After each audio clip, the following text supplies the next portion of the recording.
Hello everyone.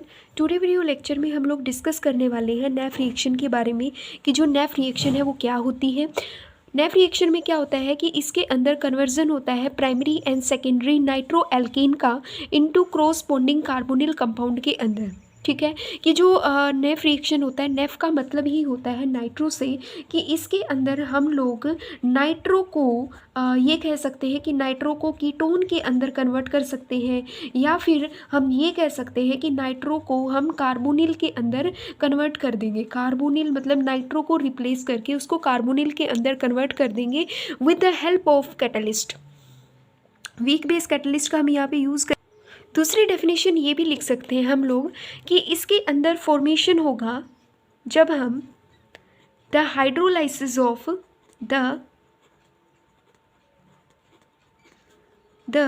Hydrolysis of nitro group, जब हम hydrolysis करेंगे नाइट्रो ग्रुप को, जब हम हाइड्रोलाइसिस करेंगे नाइट्रो ग्रुप को तो उसको कन्वर्ट कर देंगे कीटोन फॉर्म में, उसको कन्वर्ट कर देंगे कीटोन में। मतलब एक डेफिनेशन तो इसकी ये है कि हम कन्वर्ट कर देंगे primary and secondary nitro alkene को इनटू क्रॉसपोंडिंग कार्बोनिल कंपाउंड के अंदर। और दूसरी डेफिनेशन कहती है कि हम लोग हाइड्रोलाइसिस करवा देंगे नाइट्रो ग्रुप का कीटोन के अंदर। ठीक है, इसमें क्या होगा कि जब हम ये इन दोनों स्टेप्स को करवा रहे होते हैं, मतलब आप लोग ये भी बोल सकते हो नेफ रिएक्शन में नाइट्रो को हम लोग कार्बोनिल के अंदर कन्वर्ट करवा रहे हैं या फिर नाइट्रो को कीटोन में कन्वर्ट करवा रहे हैं, दोनों में बात सेम ही होती है। अब देखो क्या होगा जब हम इनका कन्वर्जन करवा रहे हैं। तो सबसे पहले फॉर्मेशन होता है, formation of nitro stabilize anion. Formation होता है नाइट्रो स्टेबलाइज एनाइन का, नाइट्रो स्टेबलाइज्ड एनाइन फॉर्मेशन होता है, नाइट्रो स्टेबलाइज एनाइन का फॉर्मेशन होता है विद किसकी प्रेजेंस में, विद बेस की प्रेजेंस में, with base followed by hydrolysis, followed by the hydrolysis with H2SO4 की प्रेजेंस में, SO4 की प्रेजेंस में। ठीक है, अब देखो आगे इसमें क्या कहता है कि हम लोग NO2 को जब TiCl3 की प्रेजेंस में रिएक्ट करवाते हैं तब भी वो किस में कन्वर्ट हो जाता है, कीटोन के अंदर कन्वर्ट हो जाएगा। तभी वो किस में कन्वर्ट हो जाएगा, कीटोन के अंदर कन्वर्ट हो जाएगा। या फिर हम नाइट्रोबेंजीन को लेते हैं, जब हम नाइट्रोबेंजीन को लेंगे TiCl3 की प्रेजेंस में रिएक्शन होगी, TiCl3 की प्रेजेंस में हो रही है, तब भी ये कार्बोनिल भी बोल सकते हो, इसको कार्बोनिल भी कह सकते हो, या फिर आप कीटोन भी इसको कह सकते हो, इसको कीटोन भी कह सकते हो, कार्बोनिल भी कह सकते हो। जब हम इसी बेंजीन नाइट्रो का ओजोनोलाइसिस करवाते हैं, ओजोनोलाइसिस O3 PPH3 की प्रेजेंस में जब हम इसका ओजोनोलाइसिस करवाएंगे तब भी ये कीटोन के अंदर ही कन्वर्ट होगा।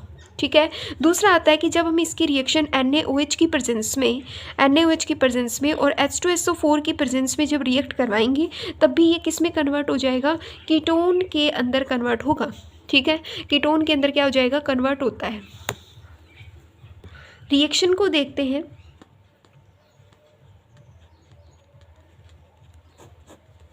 रिएक्शन में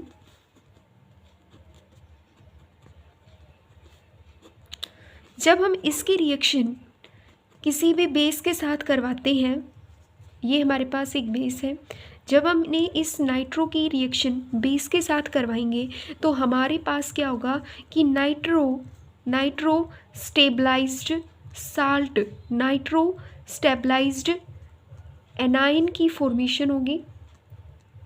एनाइन की फॉर्मेशन होगी, कैसे होगी, R ग्रुप हो गया यहाँ पे, this one is the alkyl group, nitrogen यहाँ पे हो गया ऑक्सीजन, और ये वाला ऑक्सीजन नेगेटिव, नाइट्रोजन पे आएगा पॉजिटिव चार्ज। ऐसा फॉर्म होगा जिसको बोलते हैं नाइट्रो स्टेबलाइज एनाइन बनेगा जब हम इसकी हाइड्रोलाइसिस करवाएंगे, जब हम इसका हाइड्रोलाइसिस करवाएंगे in the presence of HCl की प्रेजेंस में। जब मैं इसका हाइड्रोलाइसिस करवाती हूँ तो दिस वन कन्वर्टिंग इनटू, ये कन्वर्ट हो जाएगा कार्बोनिल फॉर्म में, या ये कहें कि ये कीटोन के अंदर कन्वर्ट हो जाएगा और नाइट्रो जो है वो बाहर निकल जाएगा। तो यही हमारी कंप्लीट जो थी वो नेफ रिएक्शन थी। नेफ रिएक्शन के अंदर क्या होता है, देखो नेफ रिएक्शन के अंदर कि जब हम किसी भी नाइट्रो ग्रुप की रिएक्शन, जब हम प्राइमरी सेकेंडरी जो भी नाइट्रो एल्केन होता है उसकी रिएक्शन जब किसी भी बेस के साथ करवाते हैं ना, तो वो कार्बोनिल बोल सकते हो आप, कीटोन बोल सकते हो, मतलब वो कीटोन के अंदर क्या हो जाएगा, कन्वर्ट हो जाता है। या तो आप उसका ओजोनोलाइसिस करवाओगे तब भी वो कीटोन में ही कन्वर्ट होगा, या फिर सोडियम हाइड्रोक्साइड और सल्फ्यूरिक एसिड की प्रेजेंस में रिएक्ट करवा रहे होगे तब भी वो कीटोन में ही कन्वर्ट होना होता है। ये हमारा कंप्लीट जो था वो नेफ रिएक्शन था। वीडियो अच्छा लगा तो प्लीज़ लाइक कीजिएगा, शेयर कीजिएगा। Thank you very much.